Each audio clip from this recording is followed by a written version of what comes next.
এখন আমরা সমাধান করব 9.1-এর 12 নম্বর অঙ্ক। তো সমাধান প্রথমে আমরা লিখব যে এই প্রমাণ করো যে cosec a divided cosec a minus 1 plus cosec a divided cosec a plus 1 equal 1। এখন লিখব লেফট হ্যান্ড সাইড ইকুয়াল, আগে অঙ্কের আমরা ডাকটা লিখব, অঙ্কে যে প্রশ্নটা লিখব লেফট হ্যান্ড সাইড লিখে cosec a মাইনাস 1 প্লাস, অঙ্কের ডাকটা আমরা সুন্দর করে লেখো, খেয়াল করে যেন ভুল ত্রুটি না হয়। আর ভিডিওটা ক্লাসটা না টেনে স্কিপ না করে খেয়াল করে একটু মনোযোগ সহকারে দেখার চেষ্টা করবো ইনশাল্লাহ। আচ্ছা, এখন দুইটা যদি এখন লসাগু নিব আমরা, দুইটা যদি একই হয় তাহলে একটা লসাগু নিলে হয়, তো উপরে যা আছে তাই লিখলে হয়ে যাবে। আর যেহেতু দুইটা ভিন্ন তাহলে আমরা কি দুইটাই লসাগু নিব, এই যে এটাও নেব এটাও নিব, নিচে ব্র্যাকেট দিই cosec a minus 1 cosec a plus 1। এখন এটার সাথে আমরা এটা কি করব, ভাগ করব। ভাগ করার পরে ভাগ করব মানে বাদ দিয়ে দেবো, ভাগ করে যেটা মিলে এটা বাদ, যেটা থাকে এখানে অবশিষ্ট থাকবে, এটা ওই উপরটার সাথে কি করব আমরা গুণ করে দেব। তো এটার সাথে এটা মিলে ভাগ করে এটা বাদ। এখন এই কসেকের সাথে এই কসেকে প্লাস 1 আমরা কি করে দেবো, গুণ করে দেবো। তো কসেকে কি কসেক স্কোয়ার, কসেক স্কোয়ার, আবার কসেক পরে যে প্লাস প্লাস লিখলাম, কসেক 1-এর সাথে গুণ করলে 1-এর কোনো মূল্য নয়, যে শুধু কসেকে পরে প্লাস। এখন আবার এই দুইটা এটার সাথে ভাগ করব, যেটা মিলে ওটা বাদ, যেটা অবশিষ্ট থাকে ওটা উপরটার সাথে আমরা কি করব, গুণ করে দেব। আচ্ছা, তাহলে এই যে এটার সাথে এটা মিলে এটা বাদ, এখন অবশিষ্ট থাকে কসেকে মাইনাস 1, এটা আমরা উপরটার সাথে কি করে দেব, গুণ করে দেব। তাহলে কসেকে কি হয়, কসেক স্কোয়ার এ, তারপর মাইনাস, এই যে মাইনাস লিখলাম, 1-এর সাথে গুণ করলে কি হয়, 1-এর কোনো মূল্য নাই, তাহলে শুধু কসেক এ। এখন আমরা মাইনাস কসেকে প্লাস কসেকে বাদ, এই যে একটা কসেকে স্কোয়ার, এই যে একটা কসেকে স্কোয়ার কয়টা হলো 2 কসেক স্কোয়ার, তারপরে নিচে সূত্র পড়ে গেছে এ স্কোয়ার মাইনাস বি স্কোয়ার সূত্র, এ প্লাস বি ইন্টু এ মাইনাস বি বা এ মাইনাস বি ইন্টু এ প্লাস বি, একই কথা।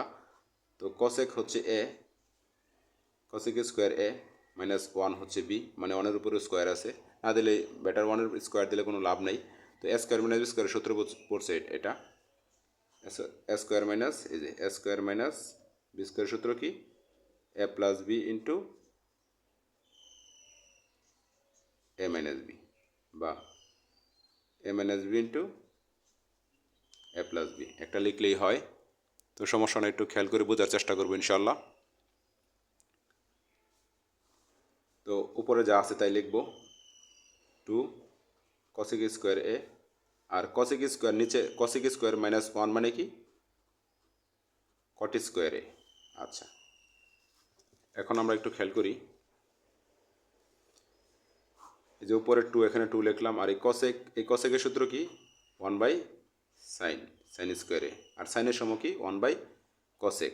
আচ্ছা, আর নিচে কি কটের সূত্র কি 1 কটের সূত্র কি এখানে এই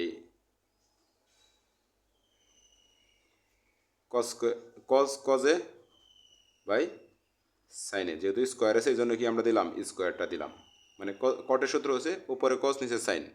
আচ্ছা, এখন এটার সাথে কি আছে, এটা ভাগ আকারে আছে, ভাগ আকারে থাকলে আমাদের গুণ করে উল্টাই দিতে হয়।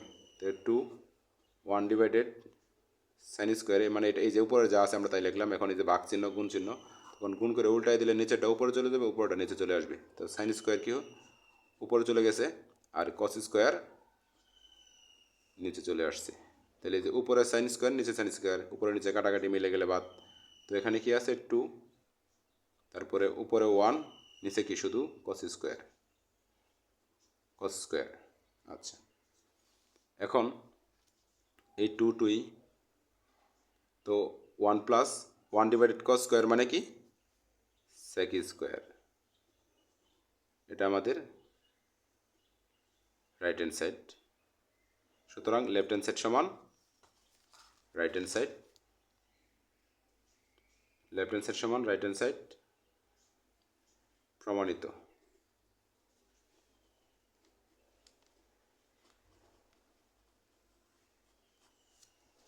আর এখানে প্রমাণ করো যে আমি একটু ভুল লিখে ফেলেছিলাম, তো তো এখানে হবে 2 sec স্কোয়ারে, এটা আমাদের প্রমাণ করতে হবে। ধন্যবাদ সবাইকে। ক্লাসটি দ্বারা যদি তোমাদের উপকার হয়